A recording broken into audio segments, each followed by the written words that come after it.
Doctor, look. Stand aside, nurse. I'm Dr. Homebrew. Stand clear.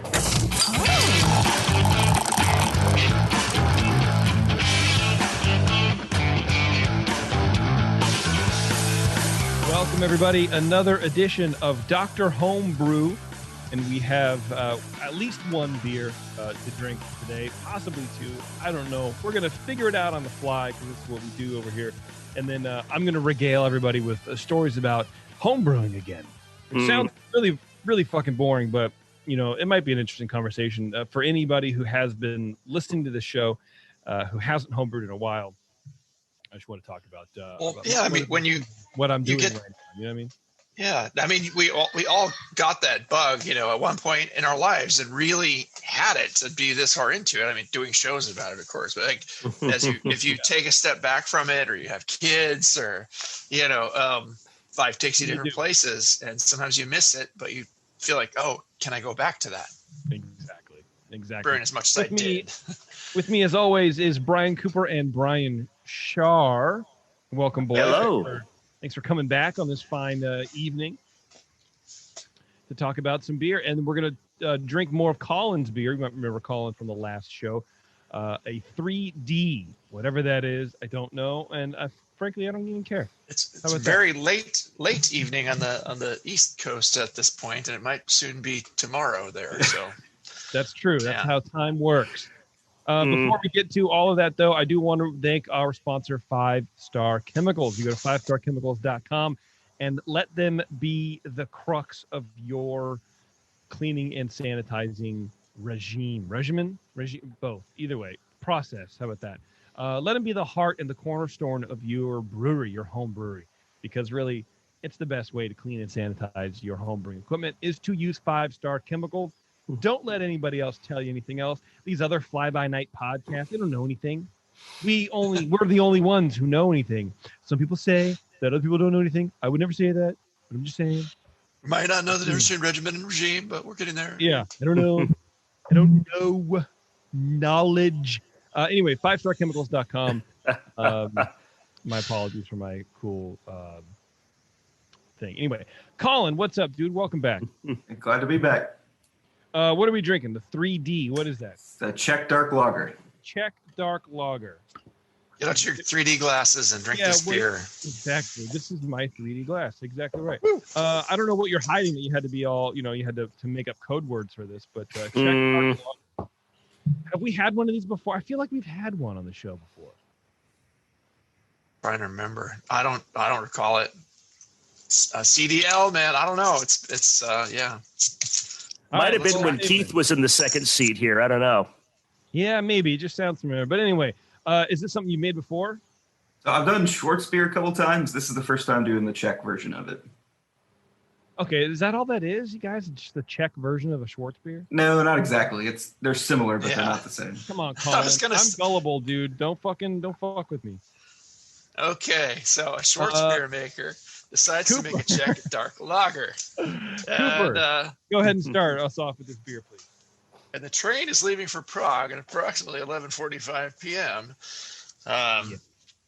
What time does it get there, and what kind of beer does it make? Cooper, let's start us off with this beer. Okay. I get all my cats in a row. I got to get all of them herded.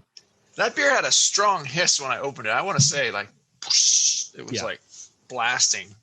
And look at the head. For those of you watching on Facebook Live, it's up there. It throws up a nice big creamy looking head. But we'll get to appearance right there. Yeah, there you go. Yep. Nice. It's hard to get that level of carbonation in a bottle, and well done there. So, aroma wise, medium low, dark bread crust like malt aroma, with kind of a light grainy impression to it. It's not sweet seeming.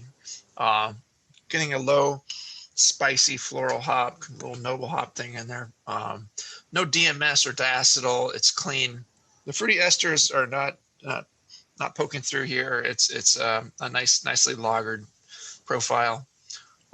Getting a hint of some coffee-like malt richness. But yeah, it's really clean and inviting aroma. Just a little bit, maybe more rich than I might expect, but that's not necessarily in a bad way. So appearance-wise, it's a rich dark brown.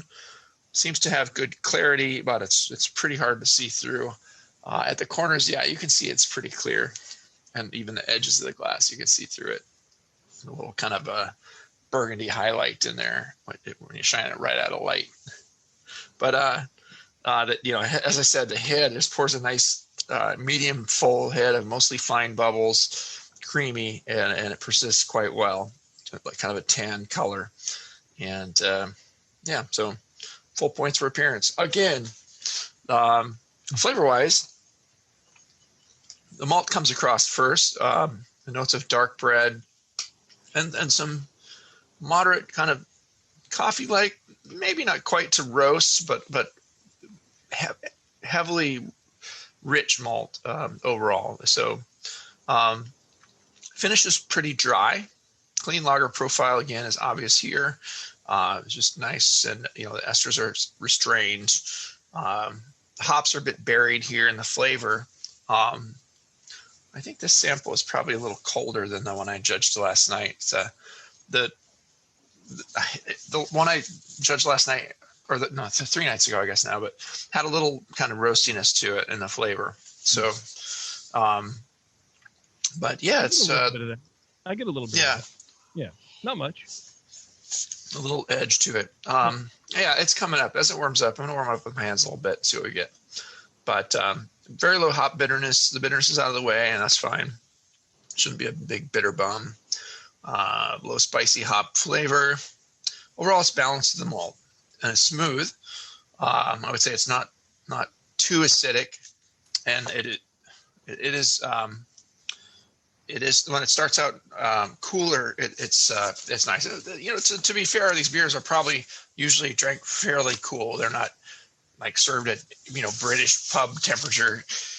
You get a cold bottle of Czech Dark Lager, and that's what you get. You drink it, and it might warm up as you're going, but it should never be too biting or harsh. It's going to be smoothly malty, some richness, some dark fruit. I'm not getting a lot of any like plum or raisin or anything in there, but it's mostly kind of a nice base malt, dark bread with a little bit of roasty, chocolatey element to it. And in a way, it is kind of reminiscent of a Schwartz beer to me. Absolutely. Just because it's like there's not a lot in the middle. It's that the bread and then a little roast and rich, kind of at the end, and it's restrained enough, but it's there. It's poking out a bit. Mouthfeel is medium bodied. I would say it's not very creamy, but it's just a hint of a little bit of a bite to it. Possibly some astringency there from the darkest roast malts. Not getting any real alcohol warmth here. Carbonation is medium high. And that could be also what's contributing to it being just a little more biting, but it's, I think the carbonation is actually a pretty good place for the beer. It shouldn't be flat or too undercarbonated. So you want to have some of that in there for sure. Overall, I'd say this is nicely lagered Czech Dark Lager. The roast and the coffee coming through just a bit too richly for my taste for the beer. I want it to just kind of be just a little sweeter and have more of a balance to the dark bread malt and less towards the chocolate and the roast and the whatever else is in there. But the richest dark malts, I would pull those back just a touch, lighten those up, and especially anything that's kind of tending towards roastiness. Perhaps try to leave a trace more sweetness to accent that. So some of the fruity malt flavors can poke through in the middle. I'd like just a little bit more of that sweetness, but overall it's still very drinkable. Yeah, and a great job overall. I would give it a 35 in a competition. It's a good solid 35. Very good beer. Not too bad. All right, Shar. All right. Yes, master, baby. Let's go. All right, Czech Dark Lager. This is a very tasty beer. I had to look this up in the BJCP style guidelines, and essentially they characterize this as like a Munich Dunkel or a Schwarzbier that's like a little more oomph in terms of malt and hops. And that's ultimately what I thought this was. I really liked it. I hope, like Brian, I can go hang out in Prague for a few days someday. That'd be freaking awesome. And then I'll be a little more knowledgeable about this. And I know what I'll be doing with at least some of my time in Prague.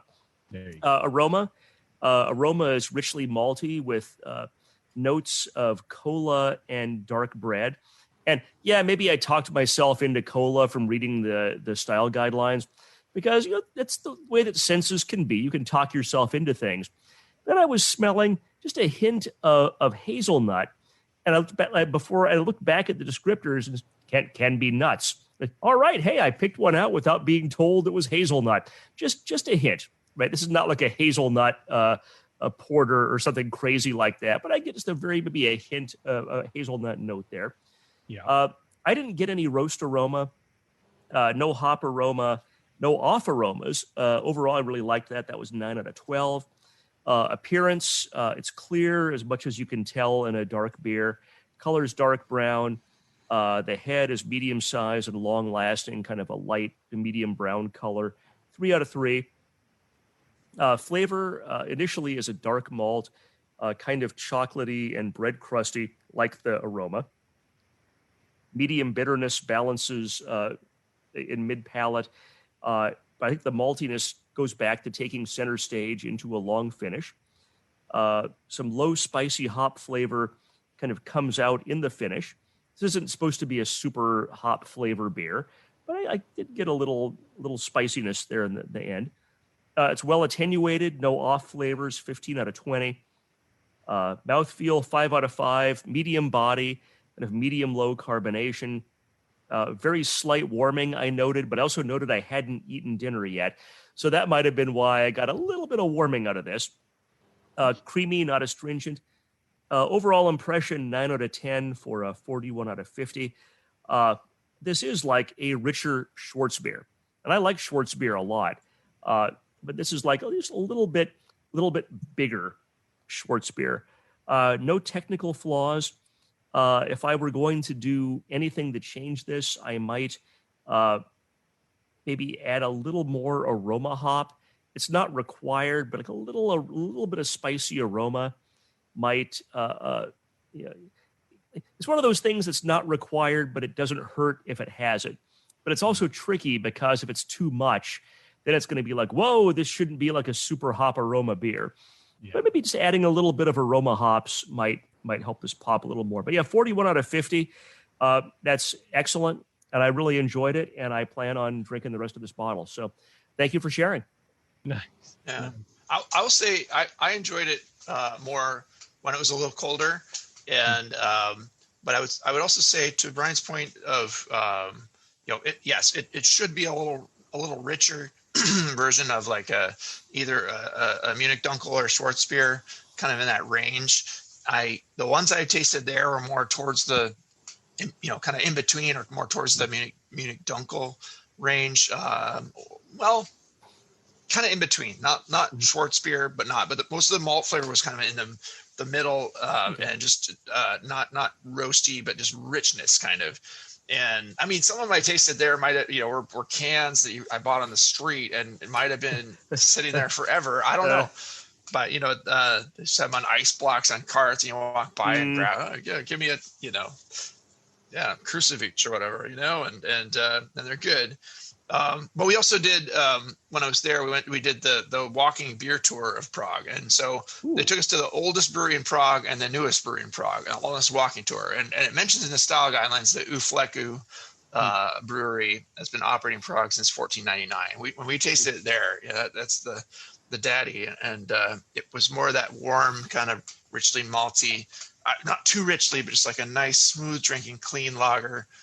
Nice and malty, but not pushing the roasty edge too much. So, I mean, that's my memory of it. It's been, 10, 12 years. But anyway, I defer to your experience. Even though Ufleku was only 520 years old, I defer to your experience. Well, let's talk to Colin a little bit about his recipe and how he came about it and all that kind of fun stuff. Colin, what's going on with this beer? Yeah, so I I've only had a few here and there, and again, who knows how old. So I was just kind of going off the style guidelines, and they're kind of all over the place.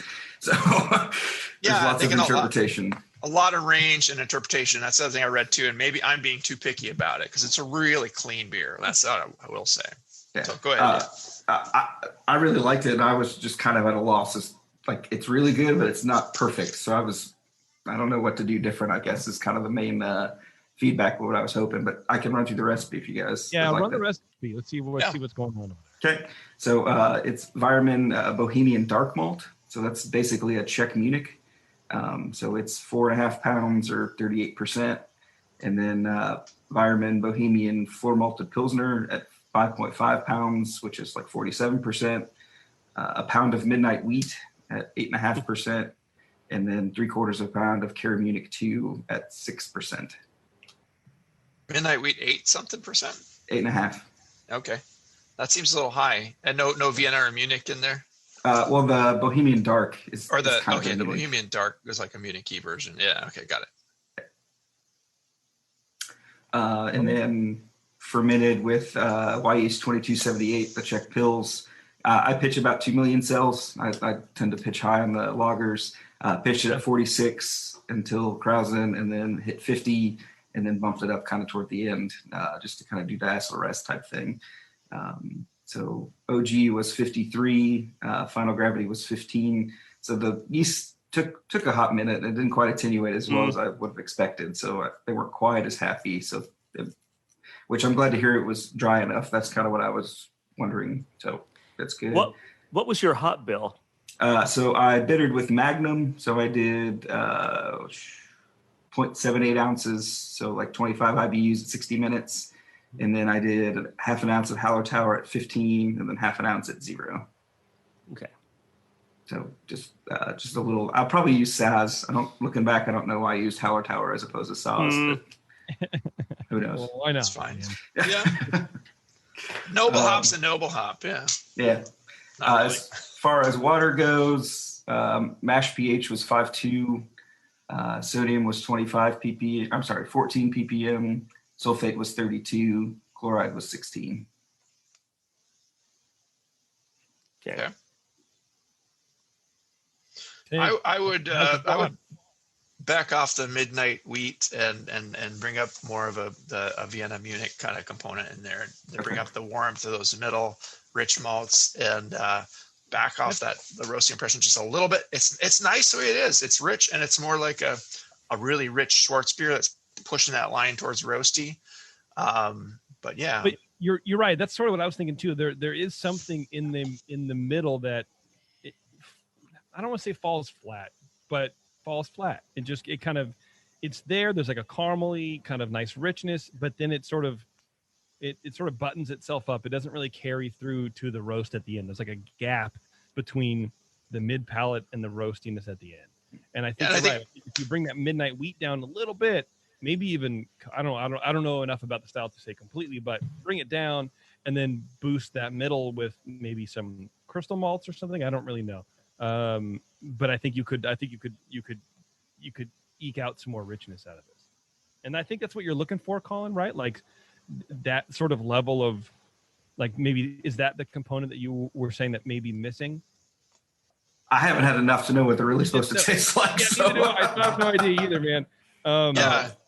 You can use some dark caramel malts in there to get that richness too. A little bit of, C120 or C80 or something in there to boost that a little bit. The carbonation is definitely a factor too. So I accidentally, I bottled some and then forgot to turn the CO2 back up. And so I pulled some and the carbonation was way low and it was a completely different beer. So I do have it spiked pretty up and it kind of dries it out and gives it a little bite, which I tend to like, but I bet it would be a completely different beer if it were not as carbonated. Sure. I agree. Absolutely. And pulling back the darkest malt too is going to let the hop shine through a little bit more too. Okay. There should be a little more hop to malt balance. Okay. What was your mash temperature? I mashed at 150. Okay. Yep. That's fine. Yeah. That's fine. Everything's good. So you kind of talked about biasing yourself reading the style guidelines. I swear there's like a violet or grape or some kind of berry something in there because it talks about it in the style guidelines. And everyone I've had try it says you're crazy that's not in there.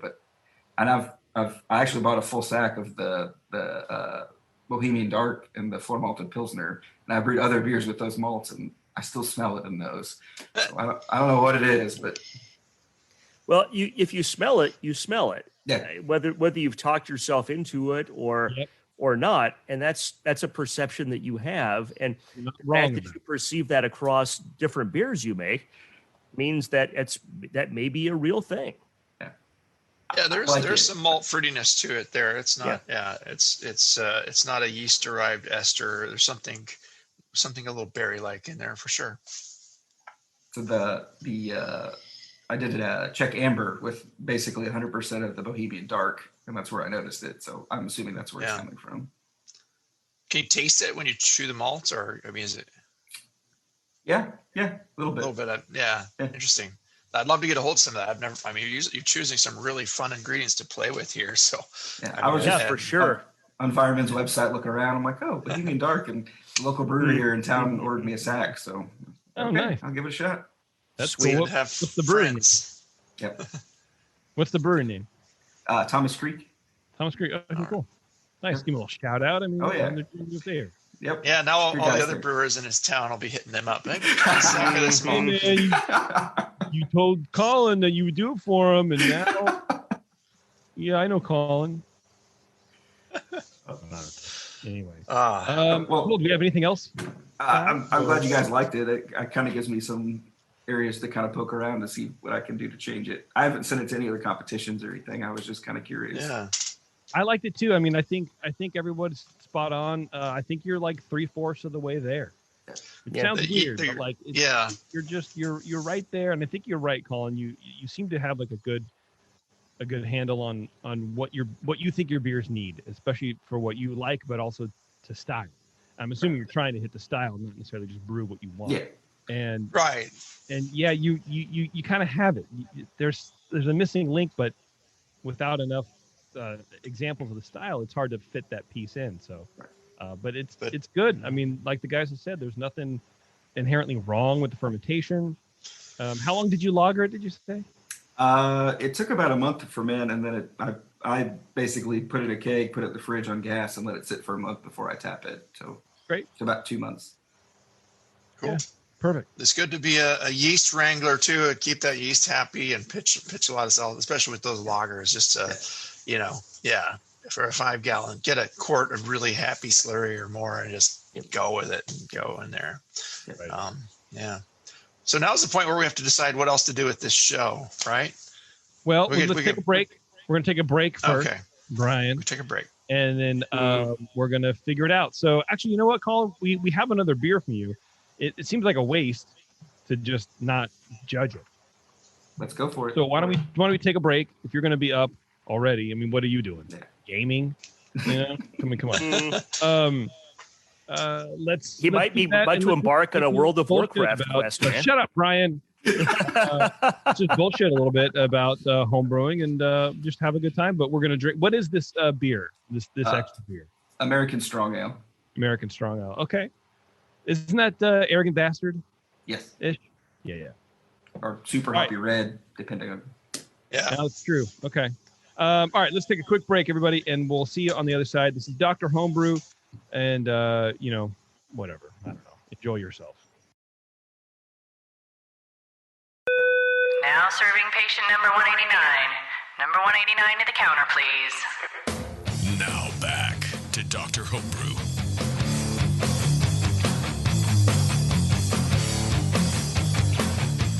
Welcome back, everybody. Thanks for sticking around. We still have Colin on the line, and we're going to drink his American Strong Ale. Right? Did I go brain dead and forget, or that's it? Nope, right? That's it. You got it. 22B. 22B. So, like every other question I ask, Colin, is this something you've made before? This is my 3rd iteration. Okay. So when you're making them, what have you been changing? What have you been tweaking out? So the first one, I didn't do low oxygen very well, so the hop flavor died in about 24 hours. the first 24 hours was great, and then it just died. I couldn't figure it out. And then actually the Hop and Bruce podcast, got to learn some techniques in there and actually able to keep hop flavor. So I like this style because to me it's balancing a lot of really intense flavors. Like you got the sweetness, the bitterness, the hops, the malt, and trying to balance all of those at a high level. And so it's really just kind of trying to play with all of those working together at the same time. Yeah. Marry all this stuff. Yes. Which is a challenge. Like I'm not good at subtlety. So subtle balanced beers, I don't really care for. I like the really in your face stuff. So. Okay. All right. Well, this is that style. Yeah. That's interesting. So we're just opening this. For me, the initial hit off the aroma is pineapple. Okay. Okay. I'm getting resiny hop. Nice. No. And it's hanging in there. No, pineapple. You're wrong, Brian. Okay. You're wrong. You're actually both right. So pineapple pizza. No, there's no pizza. The pizza aroma is low. Yeah, no. Your I think marinara is not. There's not enough oregano in it, but otherwise, it's fine. So dark caramel. Marinara, no, not marinara. Resiny hops. Little grapefruity edge to the hops, like a nice citrusy, funky, grapefruity, resiny, piney. Yeah. Pineapple-y? Maybe. Let's do this. Colin, why don't you throw us out your recipe while we're sitting here evaluating? Because I don't want to just sit here and spend 5 minutes of silence while we're all trying to just kind of word salad shit like we normally do. So go ahead and let's just mix this up a little bit. So I was going more toward like the really hoppy red kind of version of the style. So like Red Rocket, the Bear Republic, and that kind of stuff. Okay. So I have red X malt. So 9 pounds of that at about 44%. Red X malt? Yes. You have to be 18 and older to buy it? No, I don't think so. That's red triple X malt. Damn. Yes. They give it to you in a black plastic bag. All right. So then 2-row, 8.5 pounds, 41%. Special B, half pound, 2.4%. Cara Ruby, 1 pound, 5%. Wheat malt, 3/4 pound, 4%. Flaked wheat, 3/4 pound, 4%. So that's the malt bill. Ah. And then the hot bill, get ready because it's a lot. So at 60 minutes, I did a 1/4 ounce of Columbus and an ounce of Chinook. At 10 minutes, I did an ounce of Ella and an ounce of Saphir. At 5 minutes, I did an ounce of Ella and an ounce of Saphir. And then I did a hop stand. So what I do for hop stands is I actually have a sous vide. So like one of those immersion cooker things. So I cool it down to about 185 and then stick that in there and let it swirl around at about 185 degrees for 20 minutes. And then I did an ounce of Columbus, an ounce and a half of Ella, ounce and a half of Saphir. And then I do dry hop. So I let the beer ferment out and then pressure transfer it into a sealed keg. And then with the hops in it, and then do 3 days. So I did 2 ounces of Chinook, 2 ounces of Columbus, and an ounce of Laurel.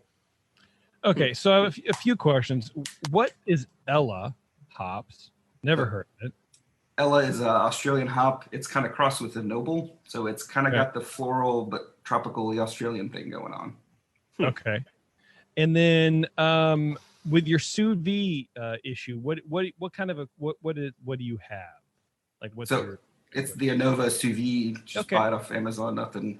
Is it a wand or is it like a wand? So you're basically trying to do kind of a whirlpool with keeping it at a high enough temp that you're getting some extraction of the hop characteristics in there. Are you agitating it while you're doing that, or? So the sous vide actually has a little fan in it, so it kind of swirls. Okay, nice. That's a really cool idea. Yeah. It's really tight. You guys honestly should get one. It's a great way to make steaks. Yes. It's really the best. So you were doing what, 5-gallon batch? 6 gallon? Okay, that makes a lot of sense. And that's your hop stand. You said you just sort of like whirlpool, hop stand, whatever you want to call it. Okay. Yeah. So it's not quite swirl enough for a whirlpool, I would say, but close enough. Okay. fermented with YE 1728. That's just kind of the house strain I use. Pitch at 65 and then 68 once Krausen hits. Mass pH was 5.4. Sodium was 25 ppm. Sulfate was 150. Chloride was 44. What was your OG? OG was 84. Okay, what was your final gravity? 16. So it's 81% attenuation. That's nice and dry. Yeah. Yeah. I mean, it's dry. It's got enough sweetness though, and the caramel, the rich, the 120C is kind of popping out some nice sweet flavors in there that make it it doesn't seem like it's so dry. It's very boozy to me. I get like a lot of warming and not boozy in the sense of fusel, but I do get like an ethanol, like a sweet ethanol character to this. And that's why I thought maybe I was asking about the OG and Final Gravity. I thought maybe this was even a bigger OG. And it may be that the sheer amount of hops at the bitterness is giving me a greater perception of the ethanol than is actually there. So the ethanol is not harsh, but it's definitely present. And the hops may be kind of amplifying what's there. And that in combination with this being, the fourth beer of the show, maybe that has a lot to do with why I'm feeling some warming. Maybe. Feeling good, man. So it's right at 9%. So high, but not crazy high. Right. I'm actually tasting it next to my Kick Your Own Ass ale from the kegerator over there here in my garage. And it's yours. I think yours is actually a little hoppier. Probably quite a bit hoppier. Okay. It's got a lot of the Whirlpool. You pulled out a lot of nice flavors, and mine is all Chinook. So like your hop variety is also pushing a lot of different flavors in there. I'm also likewise not familiar with the Ella, nor what was that? The weird malt you mentioned in there. It's a Red X. Rose something. Here. No, what was it? It was after that, somewhere along the way. Ruby. Yeah. The Ruby something. Ruby. Yeah. I need to look that one up because I don't know. It's a Vireman. It's like 20L crystal malt. Kind of. Okay. Any malt that sounds like a stripper name has probably got to be good. Ruby. Yeah, I got 5 pounds of Tiffany. It also sounds like something like Jeffrey Dahmer might end up brewing with. I don't know. Well, it'd be 5 pounds of Blake. That's a good point. Some of the malts, beers I've had from Red X malt have the Red X comes across in a harsh way to me. It's like biting and just like this gritty red biting flavor. And this doesn't have that to me. It's nice. The last version was the only change I made between the last version and this was a little bit more Red X. So I think 2 or 3 pounds between a few percentage points between the 2-row and the Red X. Yeah. It's beautifully clear. You're doing a good job clarifying your beers. It's just time. Nice. I didn't put any clarifying agents. There's mine. I think mine's probably a little darker.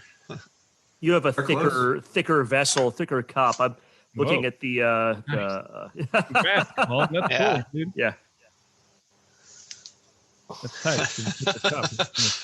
So, did you guys say it's balanced? I mean, it's what do you? That's the main thing I was kind of trying to figure out. I think it's balanced, but I don't know, man.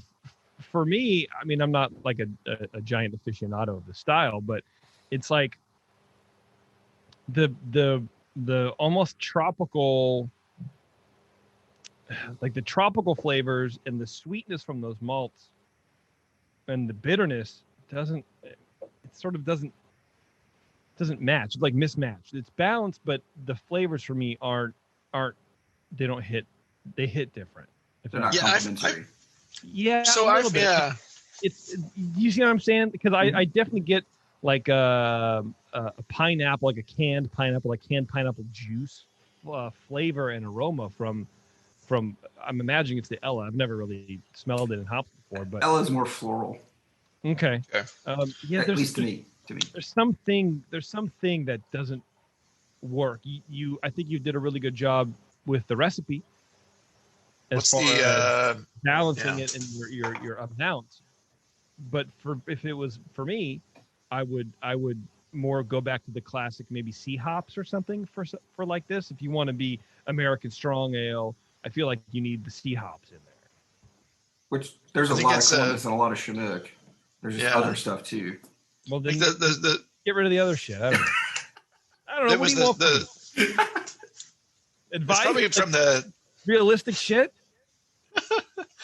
I say they want to talk about the Saphir hop. That might be what's pushing some of that kind of the citrusy tangerine like kind of thing in there, and that's nice to me. I don't think it's too tropical. What I want to say is, when I experiment with a beer like this, I find that if you try to use things like Citra, Mosaic, and some of the the tropically hops that you would use with a modern juicy IPA, they don't play as well with the richness and the boldness of the dark malts as something that's just kind of grab you by the balls like Chinook, or just something by the Columbus is great in here. I think that's awesome.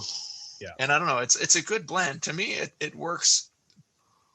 It works pretty well. I can see a little bit of what JP's saying about there's a little twist here that's pulling it in a different direction, but it's almost like candied lemon peel or something. It's just something different. And for me, it's not a style that I gravitate towards. So it might just be like that's just it is what it is.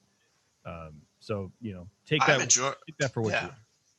It's tasty. I'm enjoying it. I go. think it expresses as more like you said, the imperial red kind of a style as opposed to the like let's just clone arrogant bastard, which is hard to get just right, but it's that maybe a little simpler in a way that it's a lot of C120 and a lot of Chinook, and there you go. But this is more has more finesse to it. Maybe you don't want finesse. I don't know, but it's good. I appreciate it. What the ABV come out on this? Like right at 9. 9. Okay, it's smooth for 9 for sure. I think it is. I think if you're making this style at home, and correct me if I'm wrong, Colin, but you're making it for you. Yes. You're not making it for style, because the style is sort of like, I don't know, man, it's strong and it's red or whatever. But I don't know. It seems like unlike your other beers, you're making it specifically for your tastes. Yeah. So I was trying to get dank, pine, and floral was kind of the hop notes that I was trying to hit. I don't get any of that. Okay. There's plenty of resin in here. What are you talking about? I don't get it. I don't get it. Resiny. But then the tangerine comes out on top of it a little bit. Then it twists it. I don't know. I like it. I think it's good. Yeah, it's definitely well made. There's some sweetness in there too, especially from the alcohol. It's probably, it's fairly well attenuated, but the alcohol pushes a little sweetness, and it's smooth. But yeah. Excellent. Wow. Fun. Well, thanks for sending it, man. I appreciate it. Kick your own ass. Yeah, I like it. Sign there. Oh yeah, there it is. Me kicking my own ass. There you go. All right, Colin. Well, we're just going to bullshit for a little bit. So you're welcome to hang if you want to, or if you want to go to bed. Yeah, I kind of have to get up in a few hours, so probably. I did want to know, what got you into homebrewing 6 years ago when you decided I'm going to buy a kit and do this? What was the impetus there? So my brother had homebrewed and it seemed cool, and then I graduated college and moved to South Carolina, and I was like, it's probably about time to buy a kit. So bought just a standard kit with malt extract and that stuff, brewed it once, and I'm like, okay, I'm buying a mash tun. So I just took off from there. So this is basically kind of how my brain works. So for work, I'm a metallurgist, so I deal with chemistry and process control and all that good stuff, and that's exactly what homebrewing is to me. So like making my own spreadsheets and trying to tweak things down to the nth degree, that's just kind of how I operate. So people that go ahead, Brian. You're going to say the same thing. Science in the brain, like we live near the Livermore National Lab, and like some of the best brewers come from there, and like just microbiologists make great beer. That metallurgist, hey, there you go. Exactly. Colin, do you know how to weld? Not very well. I can look at a weld and see if they did their job right, but actually doing it, not so much. Yeah, that's where I'm at too. Yeah, that sucks. Or no, hey, right. That's cool. Yeah, I mean, it's amazing how many home brewers are process oriented people, and how many do a really good job. They're engineers, they're metallurgists, they're scientists. You know what I mean? It's crazy, man. Palmer's a metallurgist, right? Palmer's metallurgist. Jamil's like some sort of like engineer. It's a thing, man. It's a geeky thing. The techies, you know, I'm in the semiconductor industry, you know, so. I was an aerospace engineer in a previous life. I'm nothing. I just talk. And so therefore my beer's just passable, a lot like this show. All right, Colin, we'll let you go, man. Awesome. Well, I appreciate it, guys. Thank you. All right, get out of here. Sure. Thanks, man. Thanks, Colin. All right.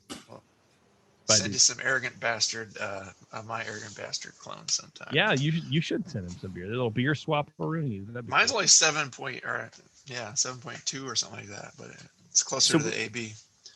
Would we call that the "he kicked your ass" ale? You know, for style, you know, probably if you're trying to go like clone arrogant bastard and make it close to that, then maybe I'd win. But I don't know. It's not a clone of. You took my quip a lot more seriously than I intended that. Oh, okay. Oh, yes. He did kick my ass a little bit with this 9% beer. There you are. I mean, I'm enjoying them both, and it's fun to do the side by side. He actually mentioned it to me earlier when we were talking about, you know, getting ready for the show. So, but let's talk to JP. But JP, what first got you into home brewing? Man, I don't even want to tell you. Well, so let me talk to you about home brewing real fast. I decided recently to get back into home brewing. I haven't home brewed a beer and I don't really remember the last time. It was definitely in this house, so definitely within the last 3 years. But like we were talking about at the break, Shar, you know, you and I have the Pico system. Yeah. Excuse me. And you can't get into that fucking website to save your life. So I feel really bad for people who paid for their shit like you. But you can't get in. You can't get your recipes. You can't use the machine. I know there are like manual settings on that machine that you can sort of like, you know, do the thing, but I'm superbly uninterested in learning that. I don't want to do that. That just blows me away. So if anybody local in the Bay Area wants my Pico system, my Zymatic or my Pico C or my still, let me know. Just come and get it. Get it out of my house. You're still able to use it, dude. I've used mine. Dude, I've tried to log into my account on their system. I cannot do it. It will not let me in.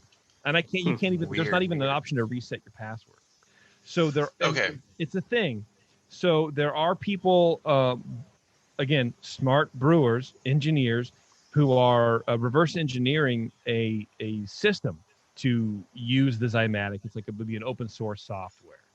Yeah, there's data, and like you can't really do anything with it yet. You can just, I guess, pull recipes, but you can't change anything or make new recipes.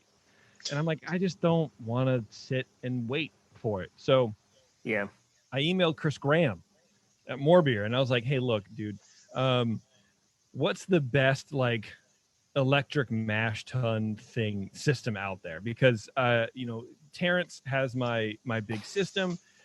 He hasn't done anything with it. I don't during the pandemic. I don't want to go get propane tanks and worry about propane tanks and doing all that bullshit. So I'm like, let's just go as enclosed as possible. So, Chris, you know, I got the Brewzilla system, which is Australian apparently, and it's pretty cool. I've only run water through it once, but it has a false bottom and a mash pipe, they call it. Just an insert, and then you pull that out, and all the work drains out, and then you have to sparge. So you do have to sparge. So it's not like the Zymatic at all. So you do have to have like a separate vessel of water. I haven't figured all that out yet. And then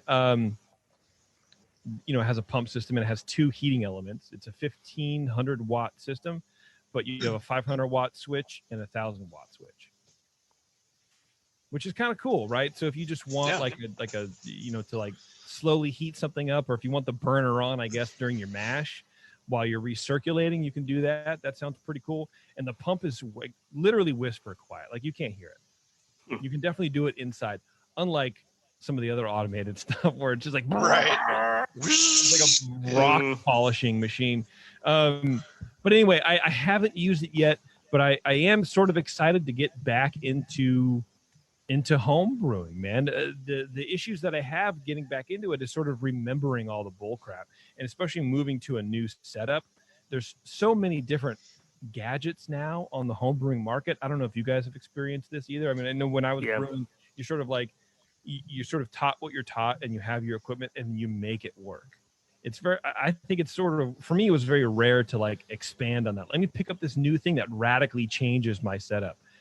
With this, I don't even know the water calculation to figure out how much water I put in. The dead space, I don't know anything about it. And so I'm a little nervous. I'm a little gun shy with it, but I'm very excited to like start brewing a little bit again. Cool.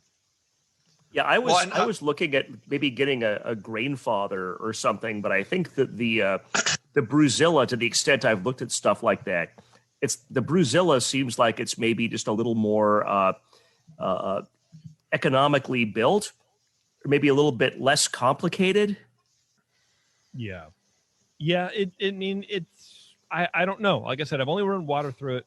I'll try it again because I want to get my calculations right before I start, but maybe not. I don't know. I was talking to Chris. I'm like, what's my dead space? What's my water to grain ratio? He goes, I don't know. Figure it out. You just got to try it. And he didn't say that. He said, yeah. I'm like, okay. At this point in my life, I just want to be told what to do and then just do it. Like, that's where I'm at. Well, if Graham says it's a good thing. There's got to be some forums that have a good recipe for it. You can just like, give me a basic. Yeah. Munich Dunkel or something. I'm going to do my oatmeal stout, I think, for the first one, because I know how that comes out. I know what it is. I just need to like sit and remember my volume calculations and how to figure all this stuff out. But it's what struck me about the homebrewing world now is that there's no it's a lower barrier to entry, or maybe it's because we're like more upper middle class than we were 20 years ago. And so I can go, I can afford that. This makes sense for $400. That's totally fine. But when I was like 22 and brewing, I was like, there's no way. I got a bucket and a spoon. What do I need? I got my $100 kit and I'm using it. That's it. Yeah. So it is sort of cool in the homebrewing world. There's still room in the industry for weird shit to be made. Like someone's making a CO2 recapture system up. So your blow up. Yeah. I'm like, what the fuck is this? At a homebrew level, it's a Mylar bag or so whatever. And then at the end of your ferment, you strap this thing on and the tail end of your ferment captures CO2. And then you use that to push into your thing or something into your keg. I don't really know. Like, who would have thought of that? I think that's really cool. Yeah. What a great idea. I like that. Yeah. Yeah. I mean, when I started homebrewing in probably 1991, I mean, it was like the time is maybe the year after they started packaging hops in Mylar instead of paper bags.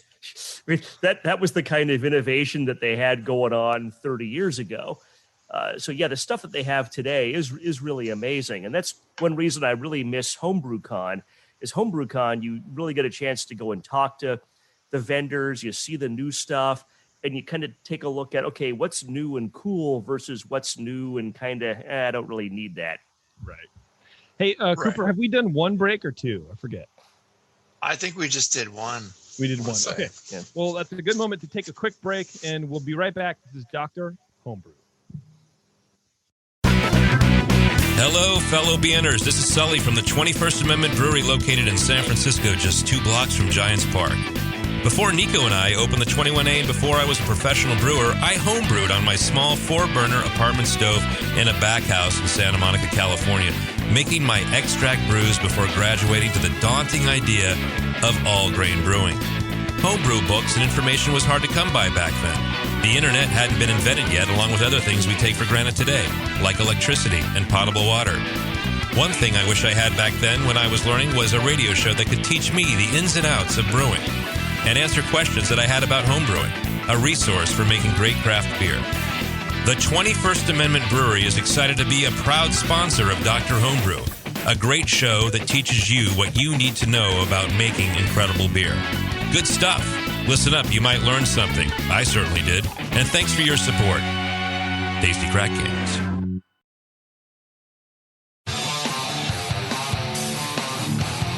Ma'am, I'll need to take your top off for this examination. Oh, doctor. Hey, welcome back, everybody. Thanks for sticking with us. We're about to wrap up here on Dr. Homebrew. We're talking about just homebrewing in general because I'm back into homebrewing, I think, a little bit. Yeah. Excited. I know a great show you can send your beers into to get feedback on them. And if you want to send your beers into this show, you just contact Brian at thebrewingnetwork.com. So right. I'll be waiting for your email, JP, and we can get your beer on our show too.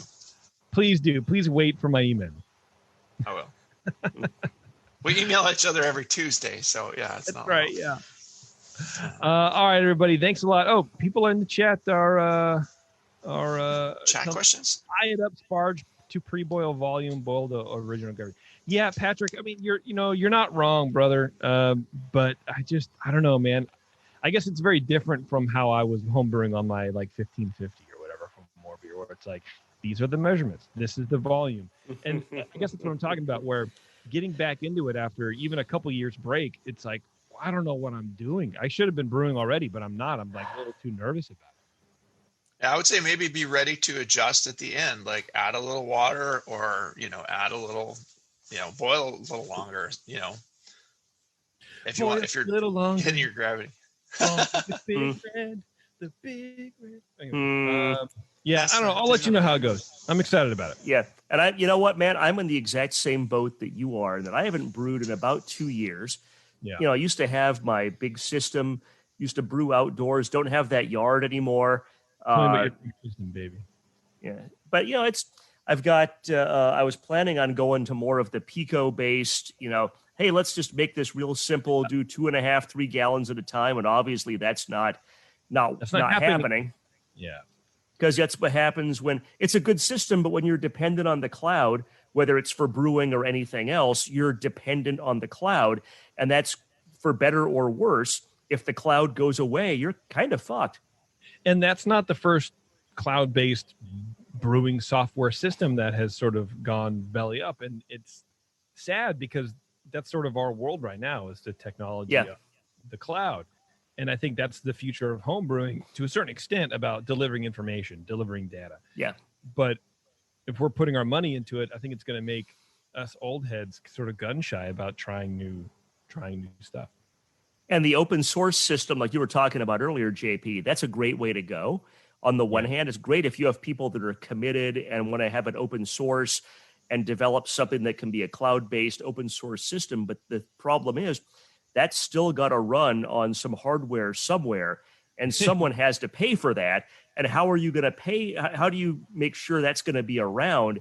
So you're going to have someone be in charge of that somehow, even though if it's going to be open source. You're going to have to sell ads or sell subscriptions or something, even as an open source system. And there's always that risk you run when you're dependent on the cloud. Yeah, for sure.